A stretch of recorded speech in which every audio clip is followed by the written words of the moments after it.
Fala pessoal, tudo bem? Na aula de hoje falaremos sobre agropecuária no mundo periférico, nos países subdesenvolvidos. Vamos lá?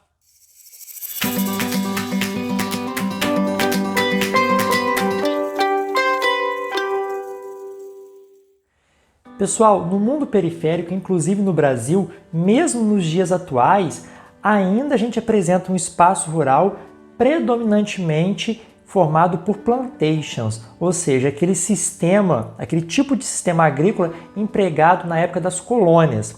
De uma maneira geral, as características do sistema rural, do sistema de plantação nesses países subdesenvolvidos são: os latifúndios ainda vão predominar, contribuindo para a expressiva concentração fundiária.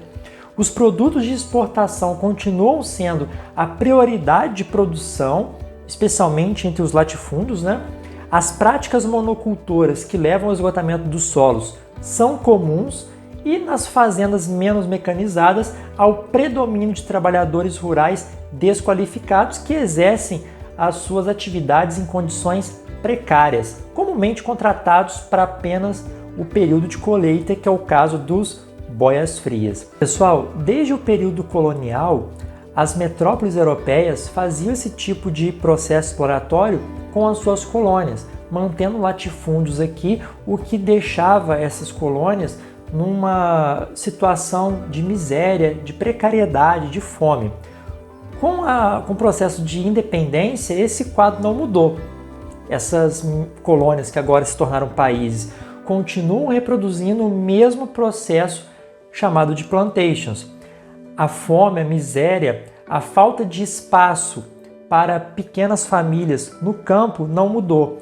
Os grandes empresários, as grandes transnacionais do ramo agropecuário continuam dominando o setor e essa produção é basicamente voltada para a exportação. Soja, milho, de grandes commodities. Os pequenos produtores, eles trabalham em espaços reduzidos e são eles que são responsáveis pela produção dos produtos alimentícios que chegam às nossas mesas. Mas a grande parte das áreas estão na mão de poucas pessoas, de poucos fazendeiros que têm grandes latifúndios. A reforma agrária nesses países não é eficiente. Bom, essa participação das transnacionais na agricultura, ela reflete a lógica do mercado internacional. Eles vão plantar, eles vão fazer uma preparação desse solo de acordo com a demanda internacional. Às vezes se usa maquinária para plantar e para colher, ou às vezes se usa mão de obra salarial, só que muito precarizada. Vão oferecer ali um salário muito baixo para esses produtores, eles vão cortar sob empreitada, o seu salário vai depender da quantidade de produto cortado, de produto plantado ou de produto colhido, e isso vai acabar precarizando a saúde, o estilo de vida dessas pessoas. E, como eu falei, como esse grupo vai observar o mercado internacional, ele vai plantar, vai colher ali as grandes commodities, não se importando com que tipo de alimento aquele país vai precisar para sobreviver.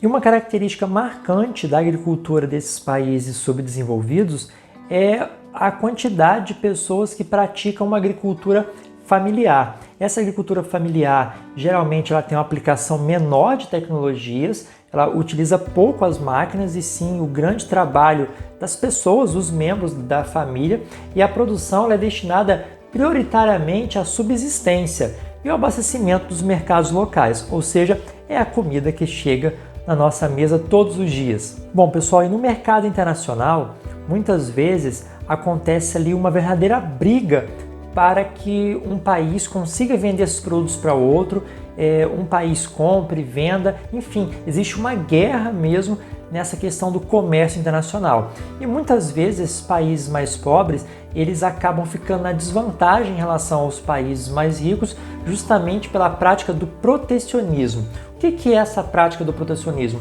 É quando você, enquanto gestor do seu país, vai oferecer barreiras para produtos vindo de fora, para que o seu produto ele seja melhor apreciado no mercado interno, ou numa possível venda dos seus produtos, que esse produto seja mais vantajoso que o produto do seu vizinho. E há várias formas de você fazer isso, Há três maneiras principais.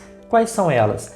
Aplicando, por exemplo, impostos sobre os produtos importados, assim o produto que vem de fora vai ficar mais caro que o produto nacional. Outra maneira é promover barreiras fitossanitárias que, na verdade, vão engrossar essa política protecionista, né? Essas barreiras fitossanitárias, por exemplo, eu não vou comprar carne de tal lugar porque essa carne pode estar contaminada com alguma coisa.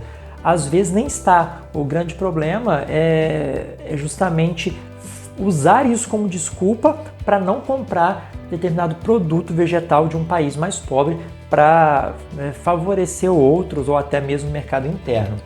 E oferecer expressivos subsídios aos produtores locais. Se você como governo oferece um dinheiro para os produtores locais, eles vão ter ali uma grana para incrementar a sua produção, aumentando assim a possibilidade dele produzir com uma maior qualidade, mais vegetais, produtos melhores e com um preço mais em conta, favorecendo assim o comércio local.